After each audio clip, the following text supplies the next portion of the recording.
పలు కీలక నిర్ణయాలు తీసుకుంది. అస్సోం, త్రిపుర రాష్ట్రాల అభివృద్ధి, సాంకేతిక విద్యలో నాణ్యత మెరుగుదల, గృహ వినియోగ గ్యాస్ సిలిండర్ సబ్సిడీలతో పాటు ప్రధానమంత్రి ఉజ్వల యోజన లబ్ధిదారులకు మరిన్ని ప్రయోజనాలు చేకూర్చే నిర్ణయాలకు కేబినెట్ ఆమోదం తెలిపింది. మరిన్ని వివరాలు చూద్దాం.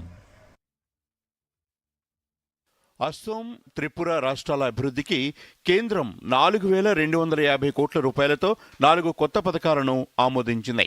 అస్సోం ఆదివాసీ గ్రామాల అభివృద్ధికి 500 కోట్లు, డిమాసా జాతీయ విముక్తి సైన్యం లేదా డిమాసా పీపుల్స్ సుప్రీం కౌన్సిల్ ప్రాంతాల్లో మౌలిక సదుపాయాల కోసం మరో 500 కోట్లు, ఉల్ఫా సంస్థలతో ఒప్పందం ఆధారంగా అస్సోంలో అభివృద్ధి పనులకు 3,000 కోట్లు, త్రిపురలో గిరిజనుల అభివృద్ధికి 250 కోట్లు కేటాయించారు. ఈ నిధులతో రోడ్లు, విద్య, ఆరోగ్యం, ఉపాధి అవకాశాలు గణనీయంగా మెరుగవుతాయి. ఈ పథకాలు 2025-26 నుంచి 2029-30 వరకు అమలు కానున్నాయి. ఈ ప్రాజెక్టుల ద్వారా లక్షల మంది ఆదివాసీ, డిమాసా, త్రిపుర గిరిజన సముదాయాల ప్రజలు ప్రయోజనం పొందనున్నాయని కేంద్ర మంత్రి అశ్విని వైష్ణవ్ వెల్లడించారు.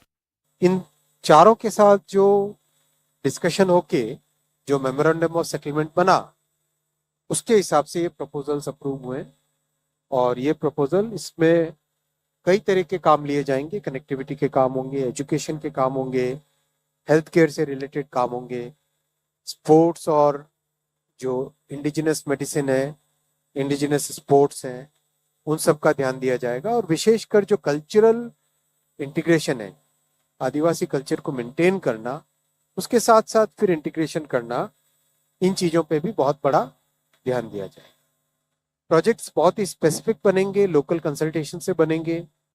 సాంకేతిక విద్యలో నాణ్యత, సమానత్వం, పాలనను మెరుగుపరిచేందుకు multi disciplinary education and research improvement in technical education merit పథకాన్ని కేంద్ర మంత్రిమండలి ఆమోదించింది. దీనికోసం 4,200 కోట్ల రూపాయలు కేటాయించారు. ఇందులో 2,100 కోట్లు ప్రపంచ బ్యాంకు రుణంగా లభిస్తాయి.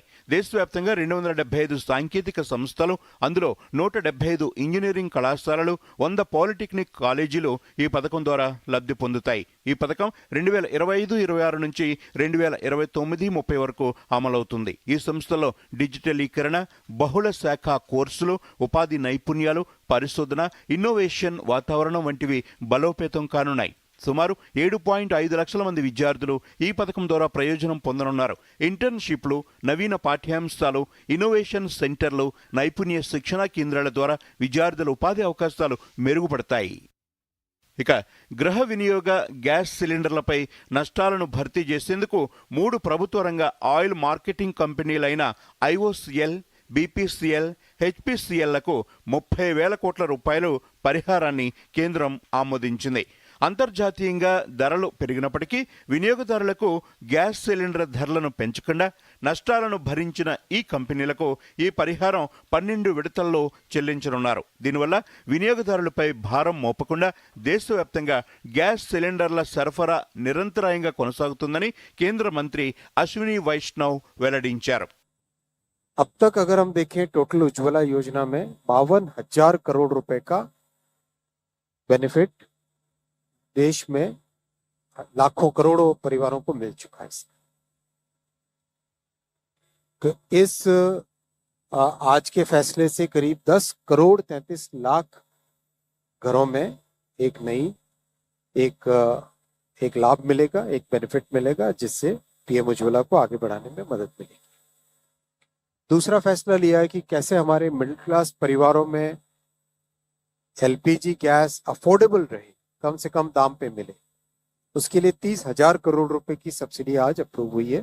ప్రధానమంత్రి ఉజ్వల యోజన లబ్ధిదారులకు 2025-26 ఆర్థిక సంవత్సరంలో 14.2 కేజీల సిలిండర్కు సంవత్సరానికి 9 రీఫిల్స్ వరకు 300 రూపాయల సబ్సిడీ అందించేందుకు 12,000 కోట్ల రూపాయలను కేంద్రం కేటాయించింది.